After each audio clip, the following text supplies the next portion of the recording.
Hey everyone, it's me, Matt. Welcome back to my Florida garden. So in today's video, we are going to be doing a little bit of a garden edit in my front yard garden. We are now in summer mode. The heat and humidity has arrived here in Florida and it is hot. Today it is 94 degrees. I'm actually getting out into the garden a little bit later than I expected. It's about 2 p.m. I was trying to get out here earlier in the morning, but my neighbors, they all had their lawnmowers going and weed whackers, and actually right here across the street, a sign was getting installed. There's an empty lot and they're gonna be building a new custom house. So that's gonna be a challenge that I'm gonna have to deal with for future videos. There's gonna be a bunch of construction across the street for, I'm assuming, in the next several months. But that's neither here nor there. Today we are working on doing a garden edit. Like I said, there's a lot of plants that I planted in the spring that looked beautiful throughout the whole season.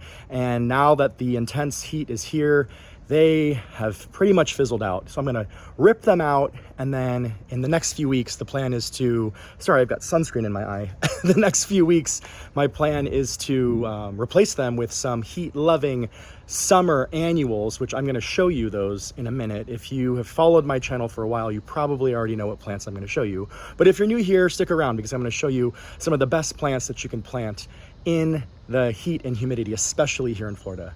So let me spin you all around and I'll show you what we're working with for today. So before we dive right into today's project, I wanted to share with you some zinnias that I cut out of my front yard garden just now. This is a beautiful blend of orange and red. They look spectacular. I grew all of these zinnias from seed. I'll show you in just a minute. There's quite a few plants in my front yard. A lot of them are not looking too great. They are on the list of plants to pull today, but I did go through and cut the ones that still looked beautiful. I will be sowing some new seeds though, probably later this week. So I should have another flush of beautiful zinnia flowers later on this season. So let me put these down and then we will get started on the overview of today's project. So it looks like we've got a little bit of cloud cover right now, so it makes the lighting not as harsh, but we're gonna start off with a little bit of a overview of the front yard. You can see everything is really full, in some cases a little bit too full. You can see my branching sunflower here is all done for the season. We're gonna get in there and pull that out. You can see my zinnias here. There's still a lot of flowers on them, but they are dealing with some fungal issues. You can see these ones are kind of a single petaled purple flower. My favorite are more of these fuller flowers, right? Like these ones. I think those ones are so gorgeous. This purple one over here is so beautiful. But you can see these plants are just kind of on their last leg. I want to get in here. I'm going to pull all of them out and we will sow some new seeds later on this week. I'll probably do that off camera. But you can see this one here is cantilevered out over the lawn. You can see that it's dealing with some fungal issues as well, so those need to go. You can see my petunias. These are done for the season, hanging on by a thread. And then this one over here is completely fried. You can see the Verbenas, they're ready to go. So here in Florida, the overnight temperatures never really cool off. So these plants, the petunias, the Verbenas, what else? My Strawflowers. These are my Strawflowers. They look awful, but this is to be expected this time of year. Here in Florida, our overnight temperatures don't really cool off, so it never gives our plants a reprieve. You know, we'll still stay in the high 70s, low 80s overnight. So these plants are just subject to intense heat all the time and they really don't do well. These are more of our spring flowers, which, like I said, these ones are way past their prime. But this over here, this is what's doing well. My front porch seasonal flower bed here is planted up with heat and humidity loving annuals. So you can see I've got Pentas flowers, which are these ones here. There's pink Pentas and then I've got white Pentas. We've also got some pink Vincas and the white Vincas. And then there's a bunch of little pink Terranias peppered in through here, along with these sweet potato vines, which you can see I need to come in here and kind of tame these, cut them back a little bit. There are some pink Gauras here, and then some white Cleomes as well that are hanging on by a thread. They are getting crowded out by these sweet potato vines. But you can see this bed here, this side is in shade, and then over here, this side is in full sun. And these plants can take a beating. These are pretty much the plants that I'm gonna be planting up in the rest of my front yard garden in the next few weeks. I wanna make room for them so that I can have this lush, beautiful look over here throughout the rest of my garden. So let's, I guess, start over on this side maybe. Oh, actually, really quick, I wanted to show you guys my roses, a little update on my roses. They are doing fantastic. These are white iceberg roses. You can see some blooms back here, but they are loaded up with flower buds. They're kind of in between bloom flushes, but you can see all these flower buds here, all the ones here. So I've been treating them with the Bio Advanced Rose and Flower Care product. It's basically a concentrated liquid that you dilute in water, and you water it in around the base of your roses, and it keeps them disease-free all season. So here we are in the thick of summer, and there's no signs of powdery mildew or black spot or any of the fungal issues that you typically deal with roses here in Florida. So I highly recommend that product. I will link it in the video description for reference for those of you who haven't seen any of my past videos where I've talked about it. But here's an update. It's doing its job and keeping my roses looking absolutely gorgeous. So let's start over here. We're gonna pull the what's left of my petunias. There's one there and there. There's the verbena there and there. We'll also do some weeding. Over here, we're gonna kind of cut back and tame some of the native tropical sages. That's what this plant is. It's not really blooming at the moment. You can see this is kind of what the flowers look like. They are pink little tubular flowers. I've got white ones and I've also got red ones. Here's an example of the, I guess, more red ones. These ones kind of look like coral, but yeah, more red. And then what is this? There's some pink ones down here. Gosh, where's the white ones? I don't know. I don't see any white ones blooming. Oh, here we go. White ones are blooming right here. Looking gorgeous. So yeah, we'll kind of trim everything back, maybe trim it back by about 1/3. We're gonna pull all of these zinnias. These are the California giant zinnias. We're gonna pull all of these ones out so that we can get ready to plant some, or sow some new seeds. Oh, look at this. Sorry, this is a yellow swallowtail, giant yellow swallowtail. Look how gorgeous. So gorgeous. I put a little short up a few weeks ago of one. It was the first time I'd ever seen one in my garden. And they're just massive, massive butterflies. But they are obsessed with these zinnias. So don't worry, little buddy. I will plant some new ones that you'll have something to eat off of in the near future. Gosh, I'm just trying to get it on camera. I hope you guys saw it. Anyways, neither here nor there. We're also gonna be doing some weeding. We're gonna pull the Strawflowers. There's one there and there. There's one there. We're gonna pull the majority of these zinnias. Maybe I'll leave a few so that this little guy has something to eat in the interim while the new ones are all growing in. Hopefully it's not too, hopefully that was focused.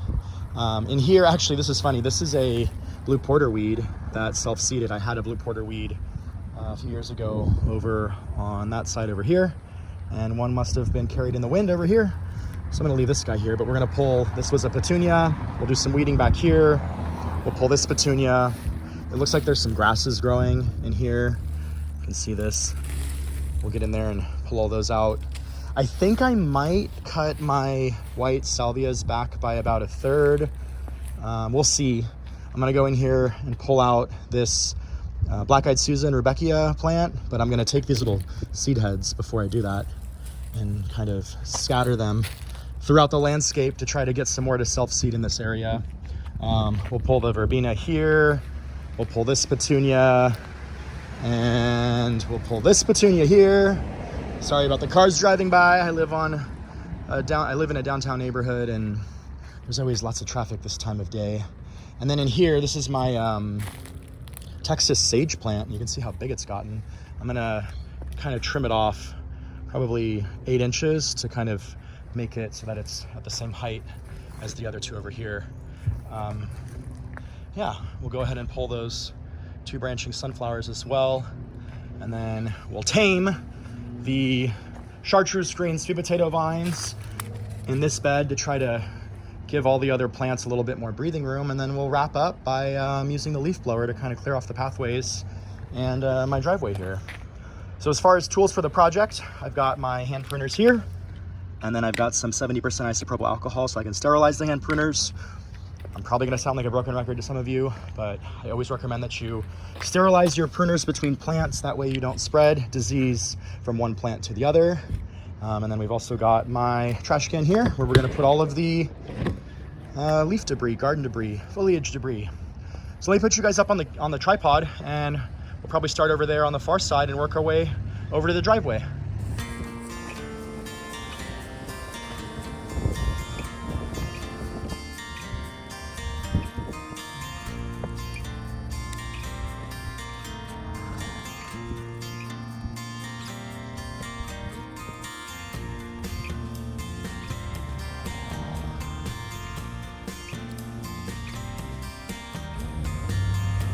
I got sunscreen in my eye.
So I don't know about you, but I feel like I can breathe again. I know it looks like a lot. I did remove a lot.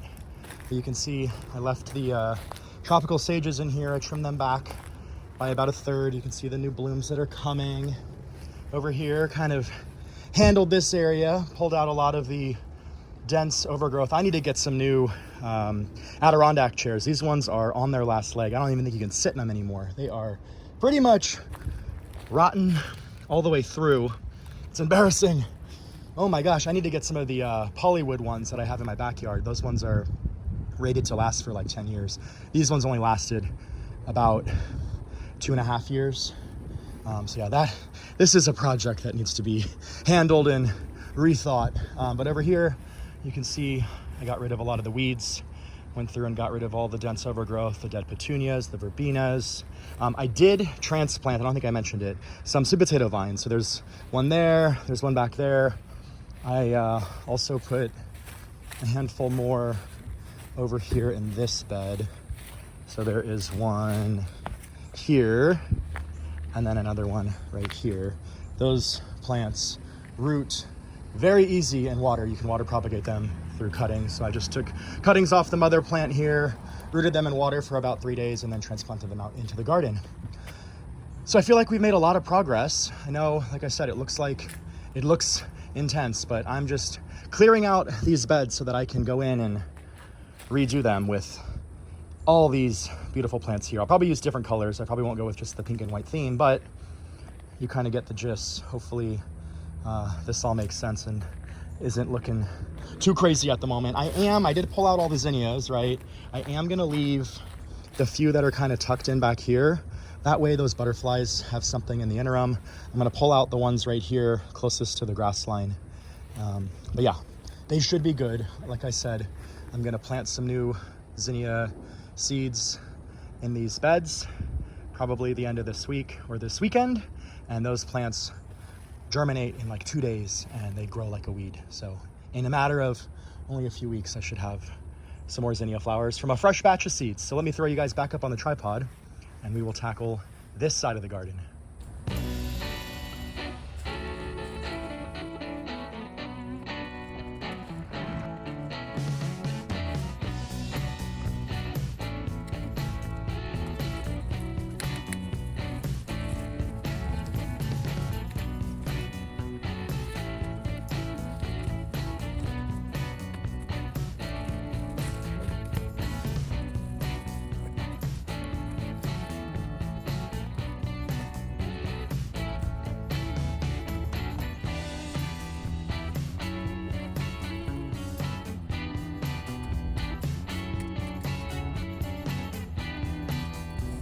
Also, please disregard my lawn.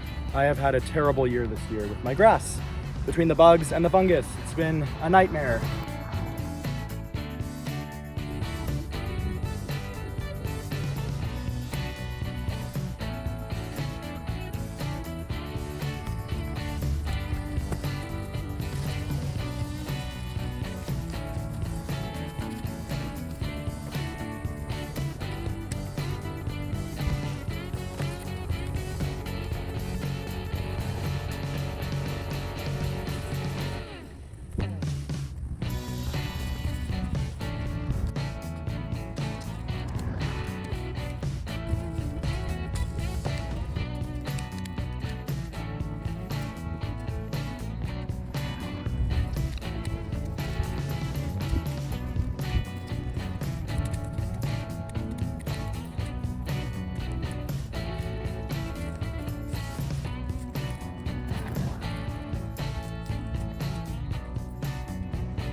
Okay, so I made quick work of this garden bed. You can see I cleared everything out. I did leave just a few of these zinnias. You can see some flower buds come in. This one's all bloomed, that one there. Cleared this whole bed out. I did leave this verbena because there is some signs of life in it. We'll see if it rebounds. I did trim back all the salvias pretty severely. I'd say I did probably 2/3 instead of 1/3. And then I also did the Gauras. I just feel like I can breathe in here more. It's not as dense, so there's better airflow for these plants, especially during the humid summer months. You can see back here, the Supertunias have some new growth on them. They were kind of being smothered by everything, so I kind of wanted to give them some breathing room. Here is one of the Supertunia flowers blooming. It's just this like electric purple, so gorgeous. And then I did my best to kind of prune the Texas sages so that they're all at the same height. I think it looks pretty good. The pruning of that top growth will encourage the plants to branch laterally and become denser and bushier. So then I guess the last little area that we're gonna tackle is just kind of cutting back some of the sweet potato vines out of the Pentas and Vincas. And then I am gonna quickly take care of this little area. You can see there's a lot of dried dead flowers.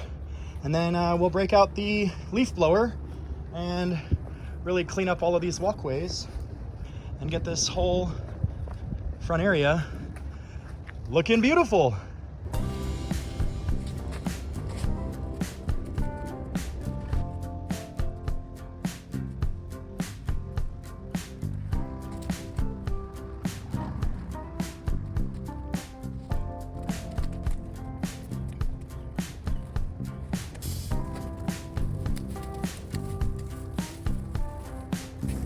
And then I forgot about this last little area right here.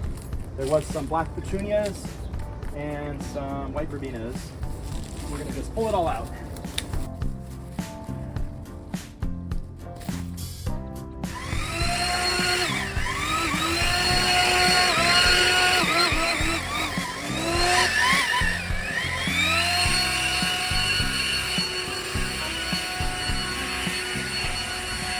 Okay, so these walkways are all cleared off. They look so beautiful.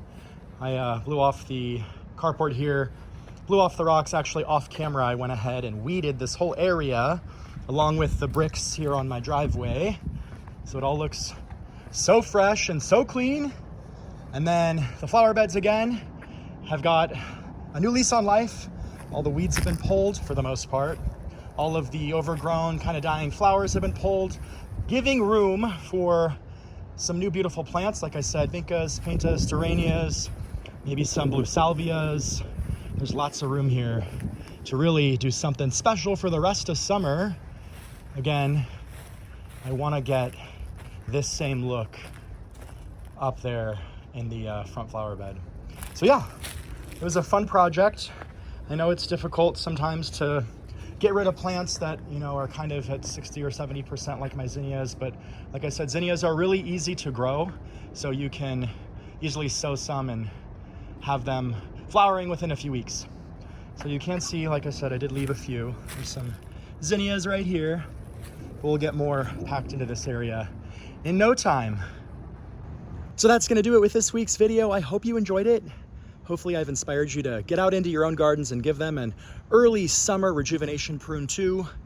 Even though it's so hot, I'm so glad I was able to get out here and get my garden all cleaned up for the rest of the summer season. I can't wait to get out into these flower beds and fill them up with more heat and humidity loving summer annuals. If you haven't already done so, make sure to hit those like and subscribe buttons so you can hang out with me in future videos. And as always, I hope you have a great rest of your day, and I'll see you in the next video.